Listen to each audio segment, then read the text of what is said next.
It is my honor to welcome distinguished participants to this conference on Ahmad Mas'ud and the future of Afghanistan.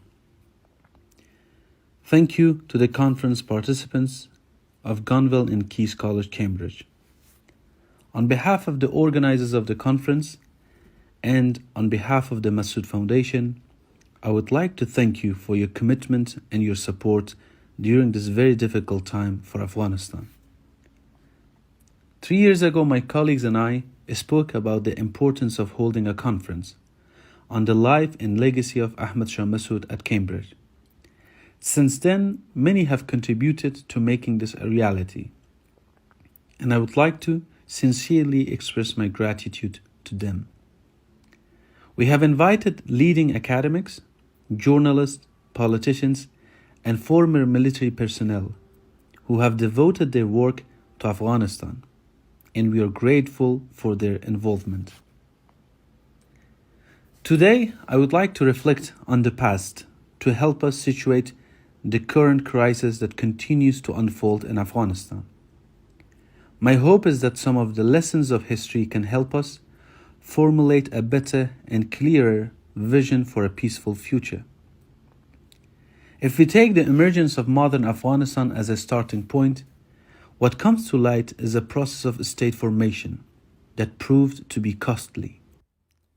As a buffer state between British India and Tsarist Russia, Afghanistan became important for imperial interests. This model of nation formation dictated a highly centralized political and administrative system. We believe that this long-standing model is not constructive to a country that is home to diverse communities, each of which is rich in its own history, languages, and cultural heritage. History has proven that nation-state formation that has sought to construct a homogeneous and singular character for entire population of people is impractical. Since the early 1900s, when this system was institutionalized, Afghanistan experienced several breakdowns of the state system, the most salient of which we see from the events of this last month. These breakdowns come at a great cost to the people of the country. A realistic and pragmatic approach is necessary, and we believe that the decentralized political and administrative system is the best way forward. Based on this model, local communities will have the power to elect their local leaders and hold them accountable. People will also have the ability to take an active part in policy making at the local community level. This model has existed in Afghanistan over the last century in varying degrees. My father, the late Commander Ahmad Mas'ud, also pushed for this alternative vision to ensure social justice, dignity, and recognition for all, and stand against any colonial, neo-colonial, or pretensions in the garb of extremist groups such as the Taliban. Since taking over Kabul on the 15th of August, the Taliban, through acts of terror and destruction, are once again engaged in ongoing atrocities against different communities. They are standing against the fundamental rights of women and of our girls receiving their education. The Taliban have made our country a refuge for international terrorism, and one that is isolated and regressive.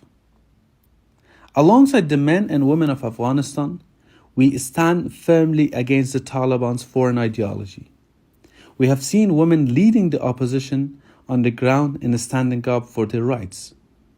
We want an Afghanistan that is inclusive, one that preserves and promotes the rights of women, one that is not isolated but connected, a country that has productive relationship with the region and with the world. We have formed the National Resistance Front to continue the path of our forefathers and realize the aspiration of the people of Afghanistan. The goal of our resistance is the liberation of our land and the preservation of our rights and safeguarding our heritage and culture. Honoring the legacy and lessons of my father, There is indeed no cause more noble than fighting for justice, for truth, for freedom. Freedom from oppression and freedom from those who impose their rule and occupy our land. Through the series of conferences inaugurated today on the life and legacy of Ahmad Mas'uud, we can be better informed in ways we can formulate a vision for an alternative future, where the will of the people will serve as its foundation. Let us use our time today to discuss and plan the important work for tomorrow and every day after, until we arrive at our ultimate goal, which is a free and prosperous Afghanistan. Thank you.